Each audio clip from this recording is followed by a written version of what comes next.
한옥에서 살아보실래요? 라는 주제로 강의를 맡은 건축공간연구원 국가한옥센터 신치우입니다. 먼저 국가한옥센터에 대해서 소개를 좀 드리면은 한옥 등 건축자산진흥에 관한 법률에서 국토부 장관이 국가한옥센터를 지정하게 되어 있고, 국책연구기관인 건축공간연구원이 국가한옥센터로 지정을 받아서 한옥과 관련된 정책, 사업을 지원을 하고 있습니다. 오늘 주제는 한옥에서 살아보실래요? 라는 주제로 단독주택 가운데 한옥 또는 한옥마을에 관한 이야기를 좀 드려볼까 합니다. 먼저 한옥에 대해서 설명을 좀 드리려고 합니다. 일반적으로 한옥 그러면 머릿속에 떠오르는 이미지가 있으실 건데, 대부분의 사람들이 한옥 그러면은 일단 기와 지붕, 그리고 마당, 처마선, 심지어 장독대와 같은 것들을 연상을 하십니다.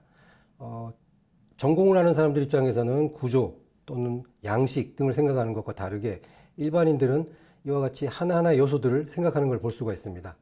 지금 보여드리는 사진은 다양한 한옥의 모습들입니다. 요즘은 전통 한옥에서 파생된 또 다양한 모습들이 나오고 있고, 심지어 콘크리트로 지은 한옥들도 나타나고 있습니다. 중간에 사진을 보시면은 한옥으로 된 치과도 있습니다.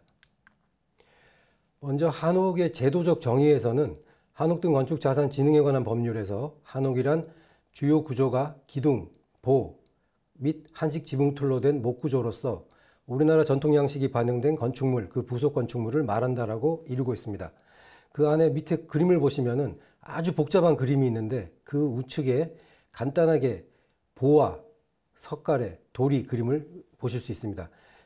이와 같이 그 보와 돌이, 그 다음에 석가래로 이루어진, 그리고 기둥이 이것을 받쳐주고 있는 이런 목구조가 한옥에 해당된다고 볼 수가 있겠습니다. 법에서 말한 전통 양식이라는 것은 벽 쪽에서는 화방벽, 그리고 사고석, 또 사고석 담장, 사벽, 회벽 등이 있고요. 아래에 보시는 그림과 같이 다양한 창살이 들어가 있는 창호들을 볼 수가 있습니다. 이러한 것들이 전통 양식으로 저희가 인식되고 있는 것들입니다. 한옥의 종류 중에는 한옥의 정책 대상에 따라서 다양한 한옥을 나눠 볼 수가 있습니다. 문화재 한옥은 문화재로서 문화재청이 주로 관리를 하고 있는, 예를 들면은 보물 306호 양징당과 같은 한옥들을 말을 하고, 문화재는 아니지만 그만한 가치가 있는 전통 한옥, 그 다음에 요즘 아주 우리가 익숙하게 보고 있는 북촌, 서촌, 익선동, 전주에 있는 근현대 한옥들이 있고요. 최근에 지어지고 있는 다양한 현대 한옥들이 많이 있습니다. 이 외에 한옥 등 건축 양식이라고 해서 한옥 등 건축 자산법에서 한옥 이외에 한옥에서 한옥의 요소들을 가지고 다양하게 표현할 수 있는 것들을 한옥 건축 양식이라고 하고 있고, 그 외에 식당이라든지 병원이라든지 주택에서 다양하게 사용되고 있는 한옥식 건물 인테리어를 볼 수가 있습니다. 아래쪽으로 내려갈수록, 즉 문화재 한옥 쪽으로 내려갈수록 전통적 형태고 보존이 조금 더 강조가 된다면은, 위쪽으로 올라갈수록 현대적 편의성이 더 강조가 되고 신축 활성화의 대상이 된다고 볼 수가 있습니다. 지금 보여드리는 기와 지붕의 모습은 요즘에 나타나고 있는 공법과 기와를 보여드리는 겁니다. 전통 방식으로 진흙을 얹고 그 위에 수키와 암키를 얹는 방식도 있지만, 요즘은 이렇게 건식공법이라고 해서 진흙을 쓰지 않고 지붕을 처리하는 방법들도 나타나고 있습니다. 또한 기와도 수키와 암키와를 일체형으로 만든 기와도 나타나고 있어서 시공법이 대단히 간편해졌다고 말씀드릴 수 있겠습니다. 이 외에도 공학목재, 집성목으로 지은 한옥들이 있는데, 이 한옥은 우리가 흔히 전통 한옥에서 보는 사궤 맞춤이 아니라 볼트 접합을 하는 한옥들입니다. 이러한 한옥들의 특징은 구조 계산이 용이하고 시공이 대단히 편리하고 빠르다는 장점이 있습니다. 외관으로 봤을 때도 크게 차이가 나지 않는 것도 큰 장점이 될 수 있습니다. 여기서 한술 더 떠서 더 나아가게 되면은 철골로 한옥을 짓고 그 외피를 나무로 싸는, 나무로 미리 공장에서 제작을 해놨다가 철골을 덮어 싸는 형식의 한옥들도 나오고 있습니다. 공기가 대단히 빠른 것이 장점이라고 볼 수가 있겠습니다. 이 우측에 있는 그림은 그 철골로 지은 한옥의 내부를 찍은 사진입니다. 단순히 봐서는 도저히 이게 철골로 지었다고는 파악하기가 어려울 정도의 수준까지 올라와 있습니다. 그럼 요즘 한옥은 어떤 것들이 있느냐? 전통 방식으로 짓는 방식이 있습니다. 이거는 강화 학사제라고 고 김도경 교수께서 강화도에 지은 전통 방식의 한옥입니다. 물론 전통 방식이지만 가운데 보이는 그림과 같이 벽난로도 넣을 수가 있고, 그 아래에 있는 그림과 같이 부엌을 입식 부엌으로서 아파트 부엌과 비교를 해도 월등한 부엌도 형성할 수가 있고, 한옥의 장점인 마당과 그 다음에 작은 조경들도 충분히 활용할 수 있는 걸 볼 수가 있습니다. 그리고 이거는 서울에 있는 한옥인데, 집면에서 지하를 파고 지하 공간을 활용할 수 있도록 만든 한옥입니다. 외부에서 봤을 때는 단층 한옥으로 보이는데, 건물 내부에서 중정 쪽을 바라보면 이와 같이 지하가 파져 있는 것을 볼 수가 있고요. 여기서 보시는 것처럼 이 사진만 보여드리면은 한옥인지 전혀 모를 정도의 인테리어를 해놓은 걸 볼 수가 있습니다. 특히 오른쪽 그 세 번째 사진을 보시면은 저기 화장실이고 욕조인데, 여기 계신 노인분들을 위해서 욕조가 바닥에 파묻혀 있는 걸 볼 수 있습니다. 대개 연세 드신 분들이 욕조를 넘어가다가 사고가 많이 나거든요. 그래서 요즘은 욕조 없이 그냥 샤워실만 넣어놓는 아파트들도 많은데, 이 집 같은 경우는 욕조 자체를 땅에 묻어버려 가지고 들어가고 나올 때 그런 낙상 사고를 방지하는 그런 효과를 보이는 것도 시설도 이렇게 넣어놨습니다. 이거는 가회동 LL주택이라고 황두진 건축사 사무소에서 가회동에 있는 아주 협소한 땅에 지은 한옥입니다. 경사지에 지은 한옥입니다. 지금 보시는 바와 같이 약간의 경사가 있는데 지하를 활용을 했습니다. 그러니까 경사지에 있는 땅을 이용하면은 한옥을 지을 때 지하를 활용할 수 있다는 아주 좋은 장점이 있습니다. 도면의 맨 마지막을 보시면은 저와 같이 가족실과 또는 주차장으로 활용을 할 수가 있고요. 우측의 그림을 보시면은 우측의 오른쪽 맨 위의 그림이 지하 공간 그림입니다. 그냥 보시면은 1층으로 보이시겠지만 상부에 이렇게 천창으로 빛이 들어오는 걸 볼 수가 있는데, 저게 그 맨 밑에 큰 그림에 신발 놓는 저 대돌 밑에 부분입니다. 저 부분을 활용을 해서 지하로 빛이 들어오게끔 하는, 그리고 심지어 여기가 18평 정도 되는 땅인데 그 앞에 아주 협소한 마당이 있는 걸 볼 수 있습니다. 집 주인이 이 마당을 너무나 아껴가지고 대청 거실에서 저 마당을 보면서 아침에 담소도 나누고 하는 장소인데, 그 마당 앞을 꽃밭으로 예쁘게 꾸며놓은 것을 볼 수가 있습니다. 이와 같이 한옥이 꼭 땅이 커야 하고 큰 땅에만 순응하는 그런 것이 아니라 작은 땅에서도 충분히 그 땅을 활용할 수 있는 방법들이 많이 나타나고 있습니다. 같은 황두진 건축사 사무소에서 은평구에 설계한 목경원이라는 2층 한옥도 나오고 있습니다. 이 외에 이제 빨래터 세심이 집이라고 오른쪽 맨 아래 하단에 3개의 사진이 그곳에 해당되는데요. 이 집 같은 경우는 창덕궁 담벼락 앞에 있는 대지입니다. 그래서 대단히 불리할 거라고 생각을 했는데, 되려 그 경관을 전체 전창을 이용해 갖고 다 이 집 안으로 끌어들이는, 가운데의 사진을 보시면은 이 사진에서 보이는 경관이 창덕궁의 경관입니다. 그래서 이러한 전창을 넣은 한옥의 사례들, 그리고 우측을 보시면은 부엌, 특히 이제 어머니들이 제일 중요하게 생각하고 가장 아끼는 공간인데, 현대식 그 부엌을 넣으면서 맞춤형으로 넣어서 아주 편리하게, 이거는 시설이 뭐 아파트에 있는 것보다 월등히 좋은 그런 시설들 넣은 거를 볼 수가 있습니다. 그리고 위에 있는 긴 사진은 은평 한옥마을의 현재 모습입니다. 현재 여기는 2층 한옥들이 이제 들어와 있어서 공간을 꽤 넓게 쓰는 것을 볼 수가 있습니다. 좌측 위의 그림은 한옥에서 볼 수 있는 경관 중에 이렇게 아름다운 경관도 있다는 걸 보여드리기 위해서 한 장을 넣어봤습니다. 그 다음에 이 아래쪽은 주택은 아니고 하동문화관이라고 하동군에서 운영하는 한옥 체험을 하는 체험업의 일종입니다. 아마 최근에 방송에 이게 나와서 제가 알기로는 이걸 예약하는데 10분 만에 한 달치 예약이 끝난다고 얘기를 들었습니다. 여기도 보시면은 하이브리드 한옥으로 전통 한옥과 더불어서 석가래도 각석가래를 쓰고 그다음에 전창을 사용한다든지 해서 그 효용성을 극대화시킨 걸 볼 수가 있습니다. 오른쪽 아래 그림을 보시면은 그 로비 동에서 보이는 작은 여기서는 이제 수영도, 어린아이들 수영도 할 수 있게끔 했다고 하는데, 기존에 있던 바위들을 활용한 아주 우수한 적용 사례를 볼 수가 있는 곳입니다. 그 다음으로는 이제 여기는 외과인데요.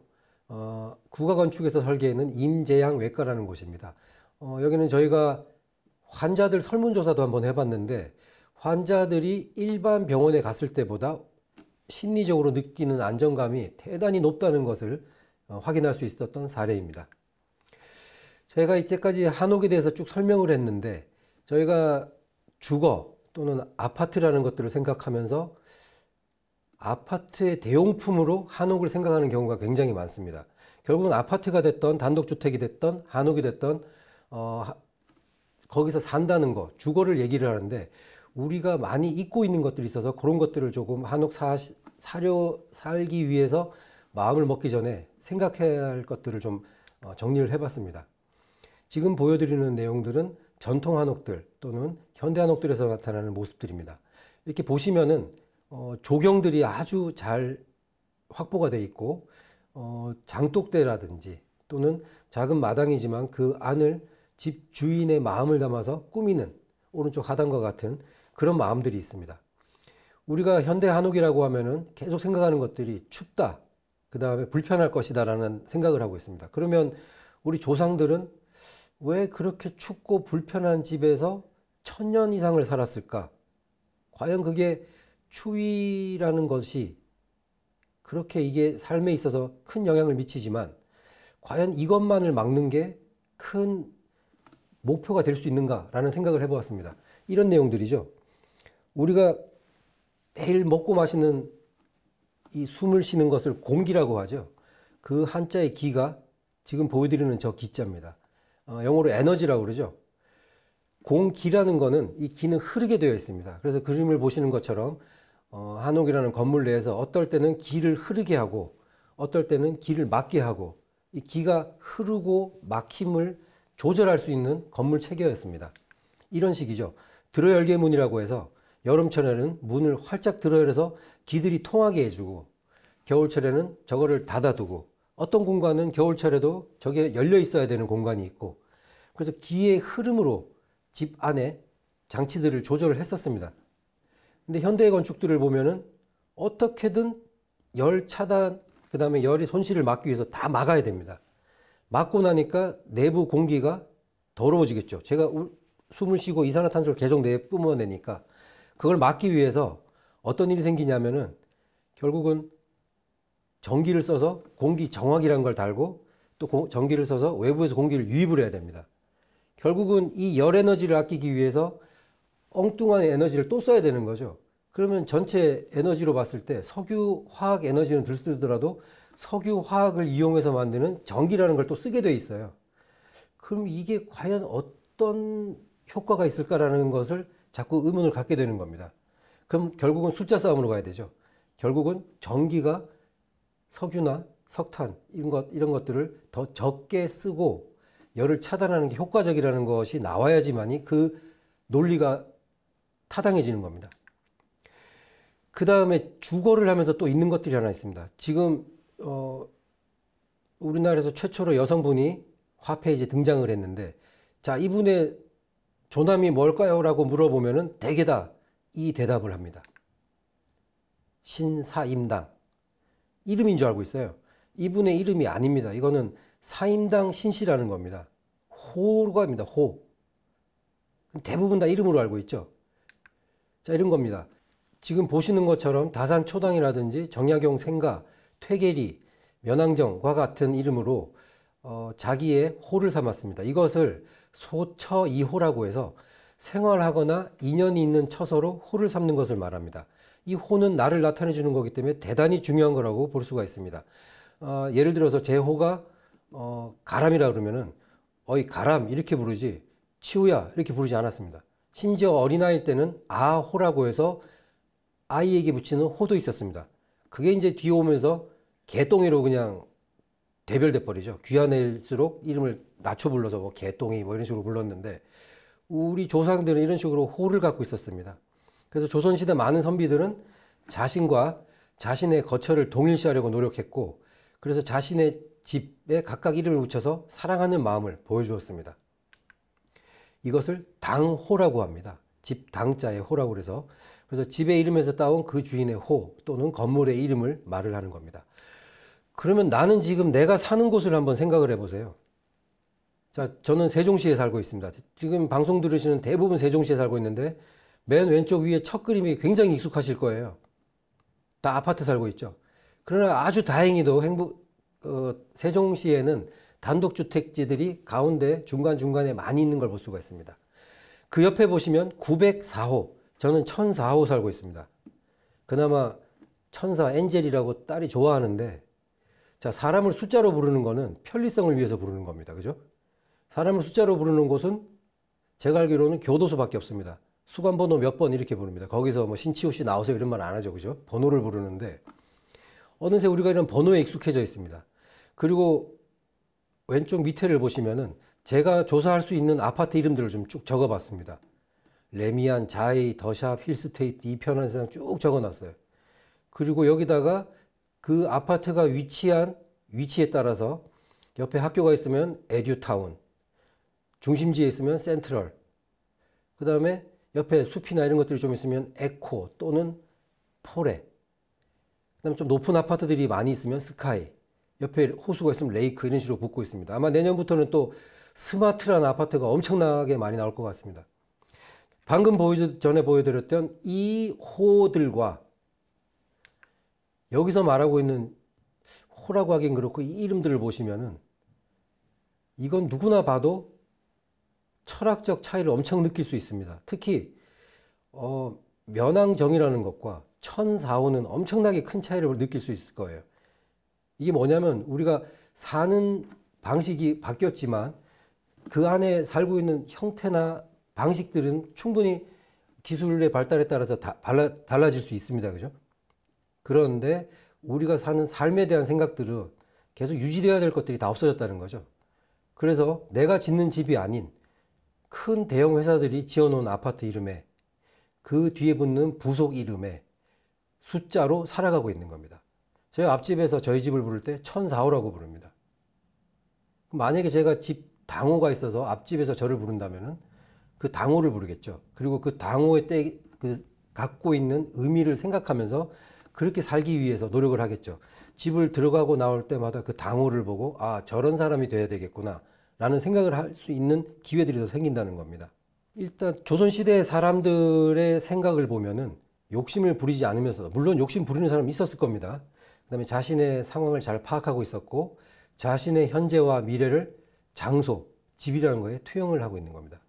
그래서 단독주택에 들어가시는 분이건 아파트에 가시는 분이건 누가 됐든 간에 자신이 짓고자 하는 건물, 자신이 살고 있는 건물에 또는 집에 이름을 한번 만들어 보시고 그거를 직접 나무에 파기 힘드시면은 A4 같은 데다가 출력해서 집에 한번 붙여놔 보세요. 그리고 그거를 들어가고 나오면서 내 자식이 또 내가 읽으면서 마음을 한번 가다듬는 그런 시간들을 갖는 것들이 참 도움이 될 것 같습니다. 우리가 삶이라는 명사가 있습니다. 이거는 종결형입니다. 삶. 이게 이루어지려면은 살아야 돼요. 살기 위해서는 행위를 해야 되는 겁니다.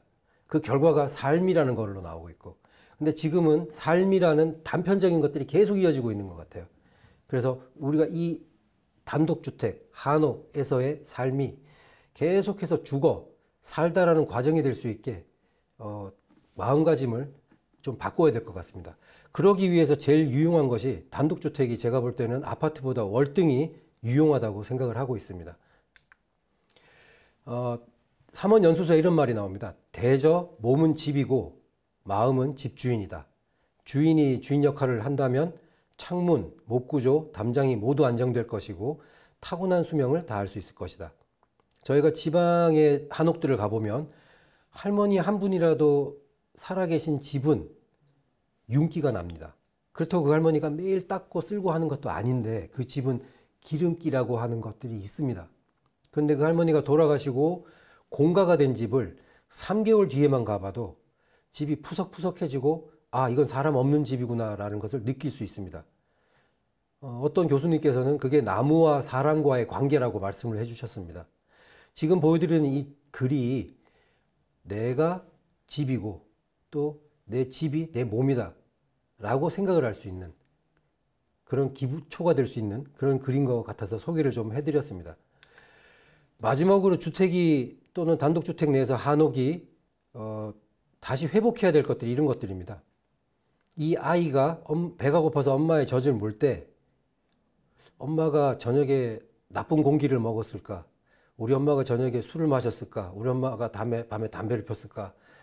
나쁜 거 먹었으면 어떡하지? 이런 고민을 하지 않고 배가 고프면 바로 무는 것입니다. 우리가 하루 일과를 마치고 또는 가족들과 모이는 장소, 그 장소가 집이라고 볼 때 이렇게 바로 들어갈 수 있는 곳, 집에 들어가기 전에 베이크아웃을 해야 되고 그 다음에 환경 호르몬을 없애야 되고 이런 집들이 아니라 그냥 바로 들어갈 수 있는 집, 그런 집들을 회복하는데 한옥, 또 단독주택 내에서의 한옥들이 대단히 유용하고 도움이 될 거라고 생각을 하고 있습니다. 그래서 여러분들께서 세종시의 많은 단독주택지들이 또 앞으로 5생활권, 6생활권에서도 많이 나올 것입니다. 많은 관심들 가져주시고 그곳에서 삶이 아니라 살아가는 과정들을 담을 수 있기를 바라보겠습니다. 1번 강의는 여기까지 하도록 하겠습니다. 고맙습니다.